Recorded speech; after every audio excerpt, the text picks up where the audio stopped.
Together you will see and listen one of the podcast episodes that I love the most to record. And that's because I'm with Josh Barker, educator and outreach officer at the Space Park Leicester. We'll also talk about topics like academia and industry within the space ecosystem. I am sure you will love this interview. So let's go.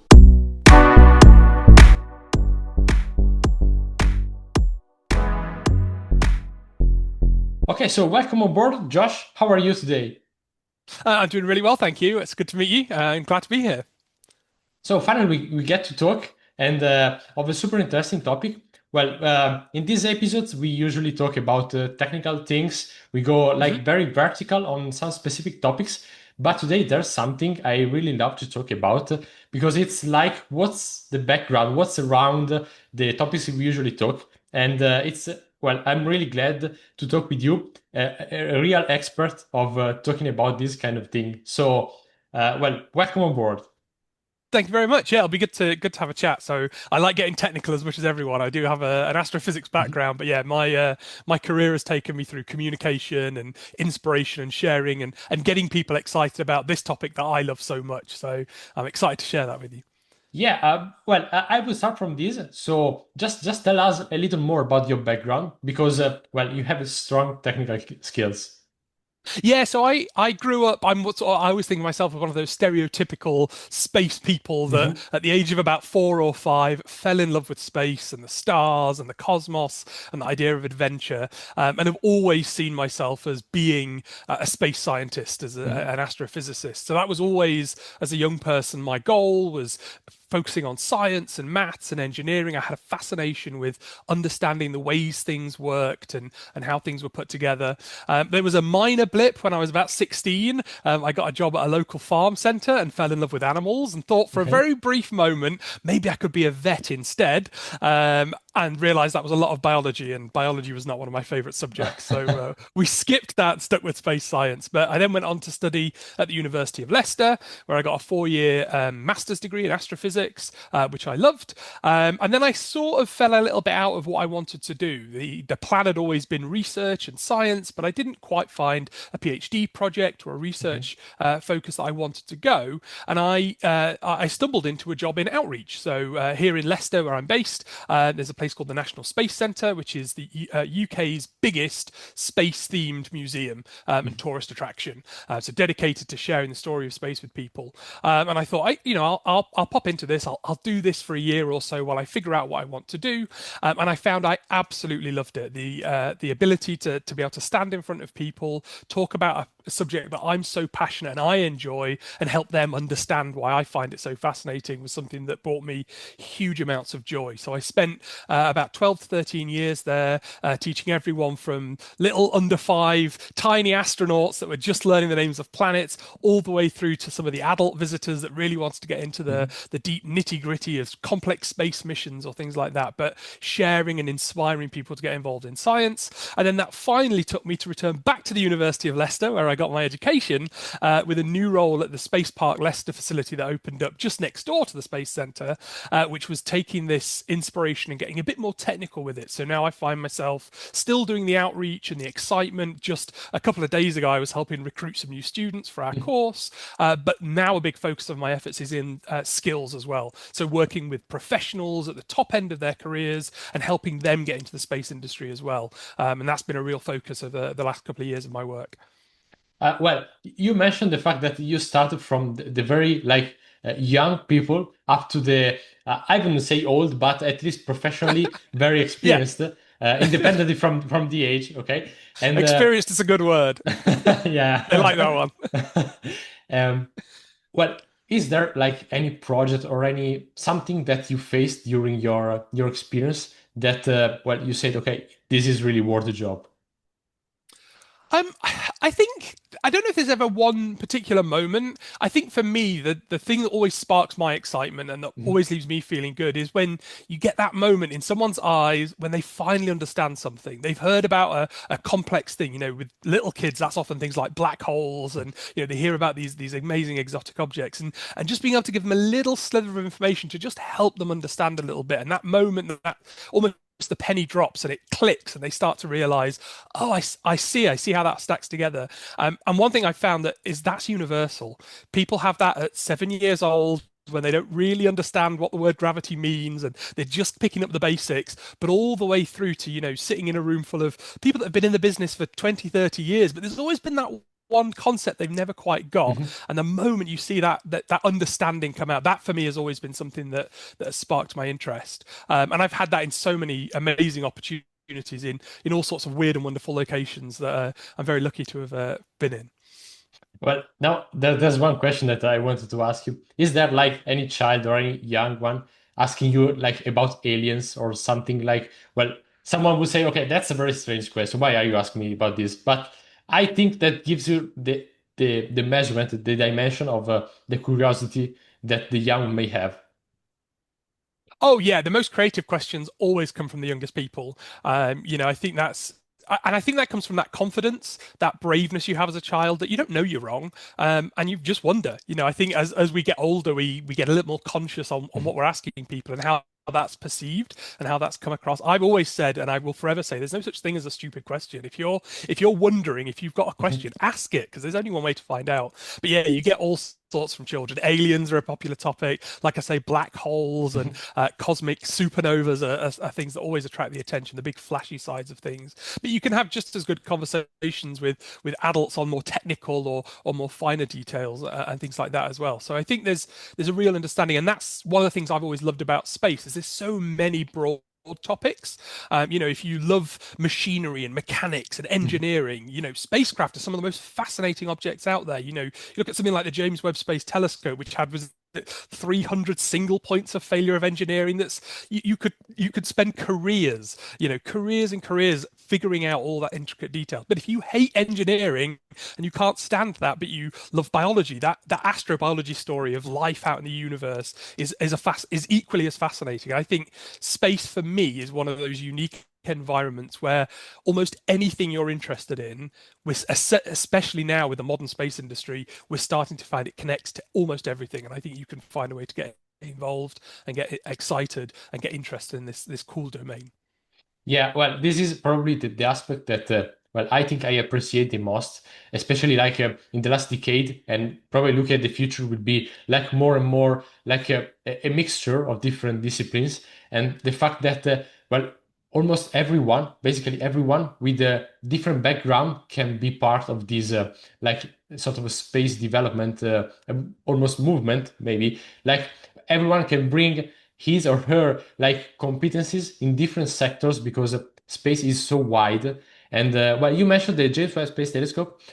Well, we've been at the Space Info Club. We've been lucky enough to talk about this topic with the different professionals who gave their Oh wow, contribution. nice. And we also Yeah, talked with Professor Martin Barstow from SPL excellent. like Yep. 3 or 4 months ago. We made like 3, 4 episodes because there was so much to say. And well, getting to know, getting to feel that experience, that knowledge to be shared is something really special because, well, they are capable of giving you the sensation that what they are doing is really full of purpose, and just it's just like talking with a young one, but with like a higher degree of experience and knowledge.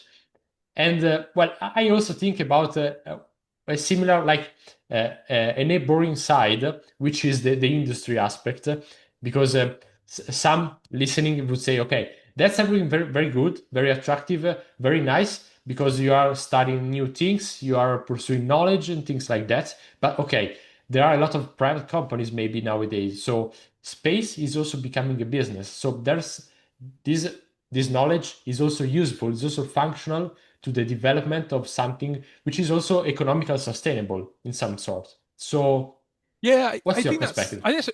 I think that's a really interesting thing, and I think that's one of the things that, as someone that has helped people to explore the history of space, Mhm.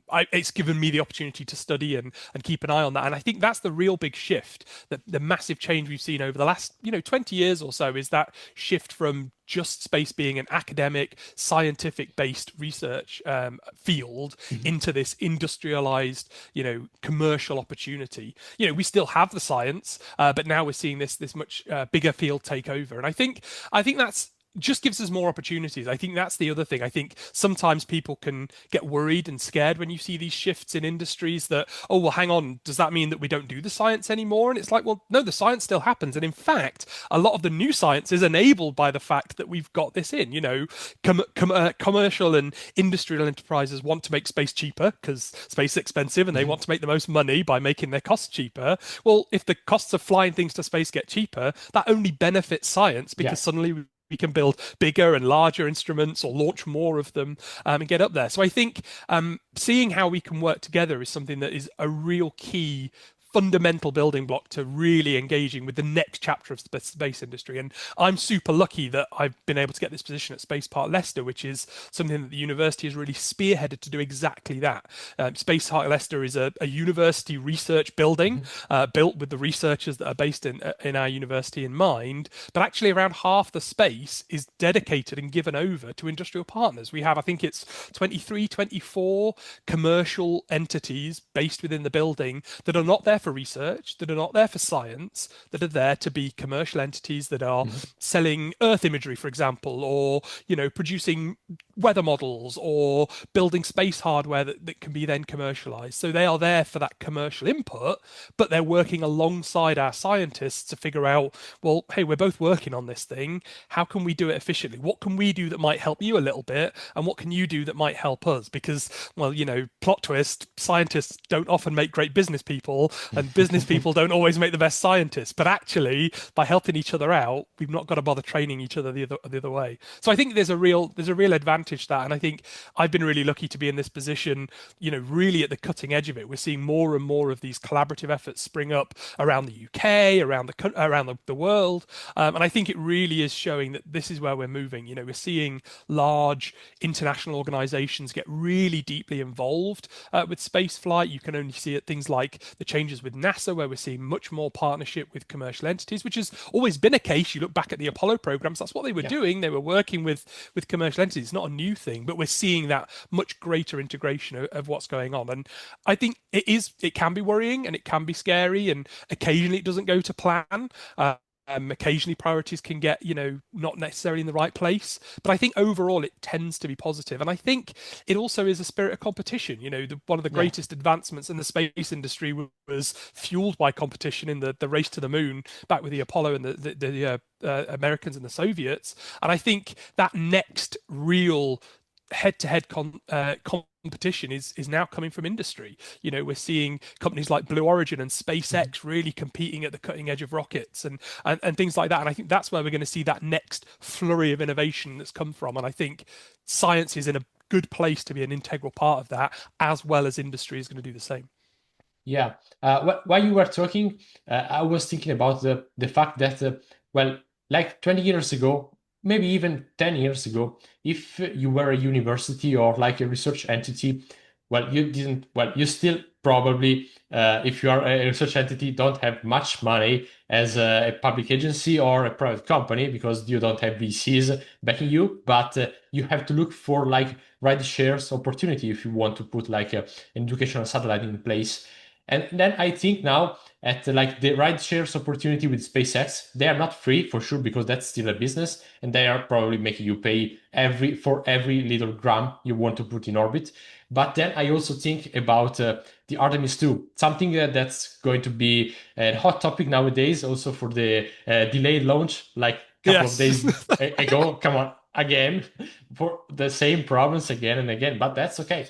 That's the complexity of space. But if you think that there's a capsule with 4 people on board going to the moon, and the ICPS, which is the last stage before the separation with the service module and the Orion, that ICPS will have CubeSats on board, which will be released in orbit. And again, that's a right share opportunity for private companies and educational entities. So every little piece of thing that's going to be launched in space, it's an opportunity for education, for research, for university. And if these launches are more and more frequent, well, you will have exponentially more opportunities for this. So, well, that's really something, well, I would say positive, at least.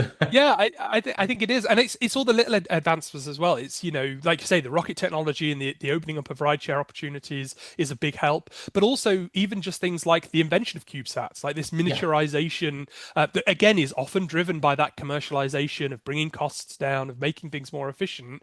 That again only benefits from science. We at Space Park we've just launched a micro space mission that's going to go up to the ISS, and it's based Mm. on technology that's Raspberry Pis that were essentially a way of, can we make a really tiny commercial computer that had sort of a legacy of we want to use that for education and Mhm. inspiration, but also it's ultimately, well, we're miniaturizing technology. Can we use that efficiently? And again, it's now finding a key part in science. I think, yeah, like I say, these things really are much more synergistic, and I think most people realize that. But I think occasionally you do still sometimes see people that seem to be fighting this battle of it's one or the other, and I just don't think that's at all true anymore.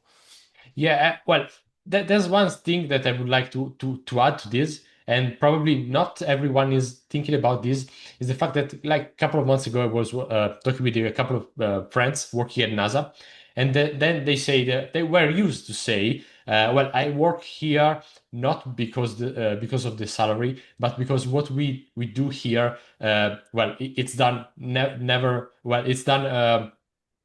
Nowhere in the world. Yeah. And that's true. But if you think that now the motivation cannot only be the fact that you're working on things that no one is doing somewhere else, but also the fact that you can be competitive as an industry.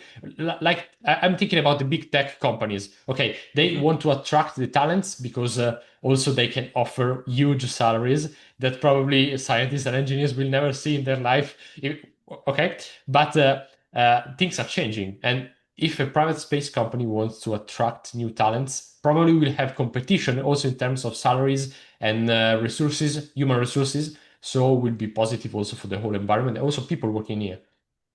Yeah, and I think that's obviously one of the huge industry challenges at the moment. So this training up the next generation, giving people the skills they need, is something that we're really starting to suffer with. I know in here in the UK, it's been a big problem for the last few years. Mm. Is that we've got this incredibly well-to-do industry. The space industry here is going really well, as it is globally, but Mhm. it's the growth is really difficult to keep up with. We're finding it really difficult to train enough people with the right skills to move into this industry. And I think that's, helped by the fact that there are now all these opportunities. But what we're struggling, I think, with globally is that shift into recruiting for that. A lot of our technical courses that are Mhm. based in science and engineering still focus towards the academic side, and bringing in some of those more commercial focused skills that the industries are looking for, I think is as currently and still is a bit of a challenge. And I know that's something that we've been trying to work on internally, and I know it's something that across the sector we're really looking at, is how do we keep fueling Mhm. this industry that is desperate to grow.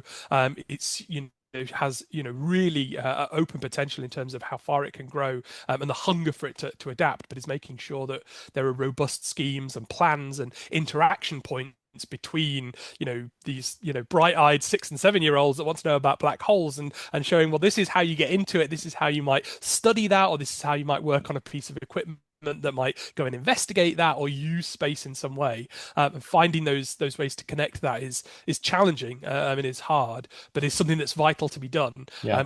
Otherwise, we're gonna, the industry's gonna stall. Yeah, I think that as a person that wants to be part of this environment, understand that the competencies and also the knowledge are like the instrument to reach like the discovery goals that you want. Well, that's the key point basically. And yeah, we're talking about the competition between companies, the fact that you're working on something very special that probably nowhere in the world is going to be done. But on the other side, like the people actually working on those things have to be strongly skilled. And well, Yeah. yeah, well, probably you have seen more than me, but what are the main skills that maybe people must have nowadays to work in this sector? So I think one of the things that we have, and certainly from a UK perspective, we Mhm. have a very good track record of training academic people. So our science side of things is always very strong. And I think the big challenge at the moment that the space industry is facing, like I say, from here in the UK, is having those people that have a bit of both. Is having people Okay. that have gone through a science degree but have got that little bit of commercial, nuance or interest or education, that have got those, things like project management skills, Mhm. or the abilities to look after budgets and things like that, which someone who's perhaps been a physicist that studied maths goes, oh, the maths of a spreadsheet are dead easy, but actually the maths of that is not the difficult bit. There's a whole Yeah. complex set of arrangements around managing a project and timelines and budgeting, and then also the people skills. There's perhaps an unfair at times stereotype that scientists and engineers are not necessarily the friendliest of people to be around, or not the best at interpersonal Confirm. skills, which your mileage may vary, but those are really important when it then comes into other environments. If you're moving into a commercial environment or an industry where you're having to negotiate Mhm. with multiple Yeah. customers or partners, suddenly those are really valuable skills that we don't necessarily train when you're getting a degree in chemistry, or you're learning mechanical engineering. How you interact with people or negotiate on a contract is not something that's important at that stage, but the moment you come out of your degree and you're looking for a job, suddenly that's Yeah. that's what's the bit, that's what the skills that you need. So I think finding ways to interact there is really interesting, and finding how we can partner with the industries to get an idea of what do they need, so Mhm. that when we're academically training people, we can give them those skills, but also there's something to be said for getting the industries to understand what we can provide, and what a university setting can provide as well. And I think it's balancing that act of saying, well, this is the way that this system can train people, and this is the skills it produces, and we can tweak bits here and there to maybe add a few bits in there, Mhm. but also what you're looking for might need to shift a little bit to fit with the sorts of people you're getting, and how those systems interact. And I think that relies on communication, it relies on collaboration, it relies on people coming together, and really talking about these things. And there's been some great work done here in the UK. So there was an organisation called the Space Skills Alliance, who are running regular space skills surveys. So I think the latest one was a couple of years ago, 2023, here in the UK, which was a nationwide summary of, I think, over 200 and something organizations that reported back, where are you struggling to hire? What skills do you need? And that's been really useful at shaping the UK space policy, and shaping things going forwards. And then that's been supported as well. So we were really lucky to get a partnership with the UK Space Agency, at Spaceport, to deliver a training course, so deliver a training course that was aimed at people that want to get into the space industry, but need some of those skills, some of those refreshers, to help them convert across. So steps are being made, but there's still a long way to go. And I think that's, as the space industry grows quicker and quicker, you need more and more people, and so Yeah. that issue becomes more and more pressing. Yeah, also I think like the tip of the iceberg that I was looking at, also talking with a couple of friends over there, is the fact that you recently launched a course which is an executive guide to space, which I think it's like when you think of the like highest level a professional can reach is like the executive level. So you start at the very beginning and then you develop your skills. But the fact that while you pursue your career, you're probably going very much vertical on your path. So you get to the executive level for sure. You cannot look only at your desk, but your competencies are very vertical on your sector. And then I stumbled upon this guide, and I said, okay, maybe there's someone that once you get to that level wants to widen your sight.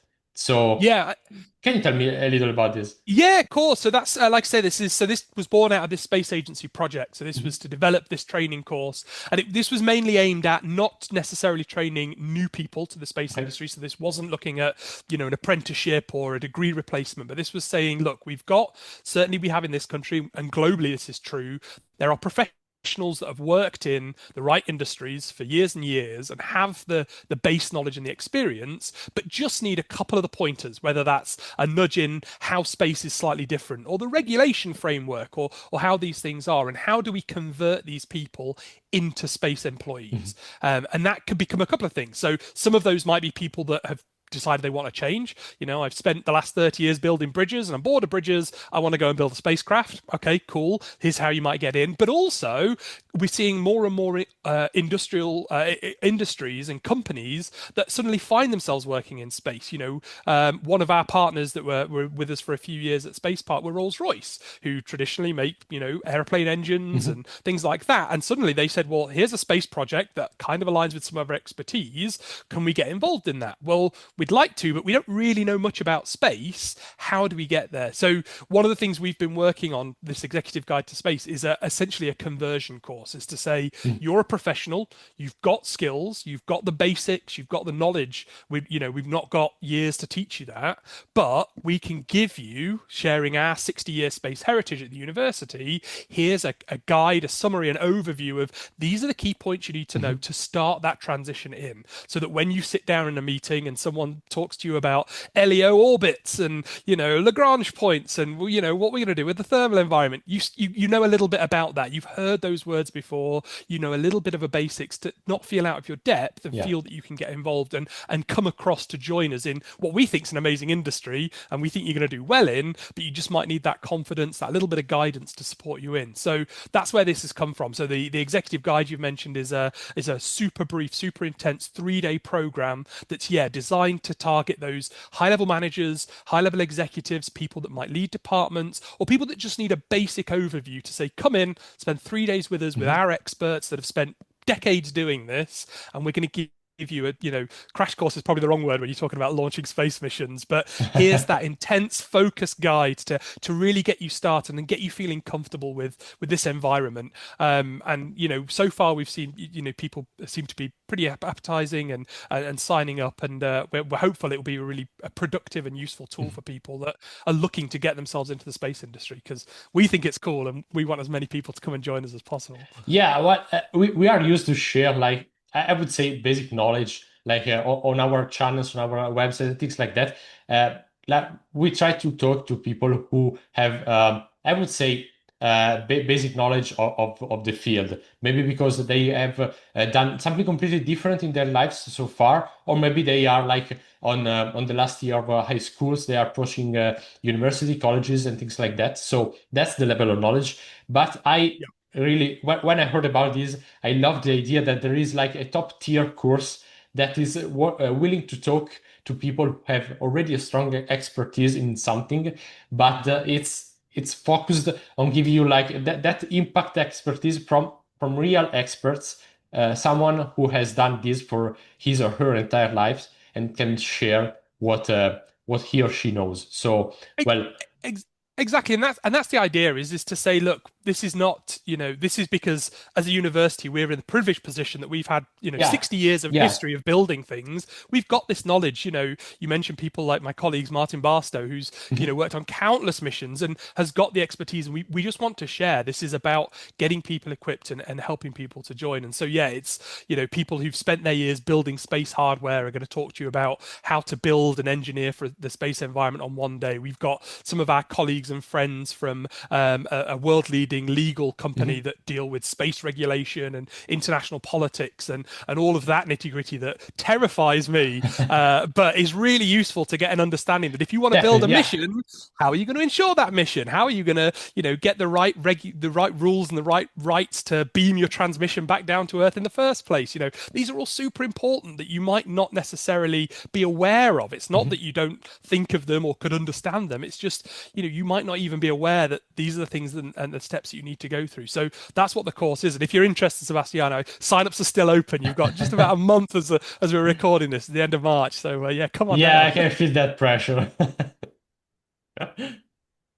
Yeah, but definitely you mentioned like a sector that everyone, I think it's under still now it's underestimated. That's like the legal aspect of flying in space. Like if you think that like there are debris over your head that well luckily rarely are dropping down, but happened. But well, it can happen, or it's not necessarily something that can drop from the sky, but like little impacts that may occur in orbit. Like if you think you're jamming your car, you're not just going to have a big crash, but sometimes you have like small crashes on the outside. That's something which can be translated into space. So who's responsible for that? What's the insurance covering this? Who's the responsibility?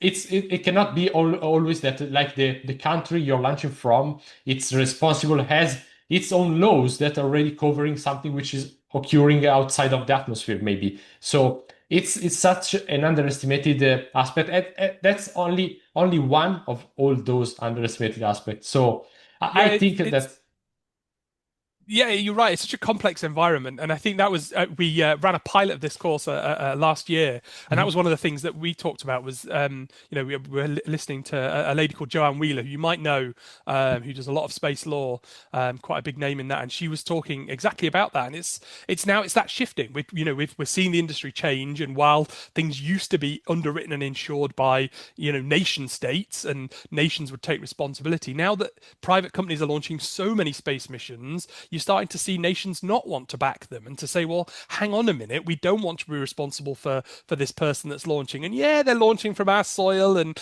yeah, they're kind of registered in our country, and we probably should look after them.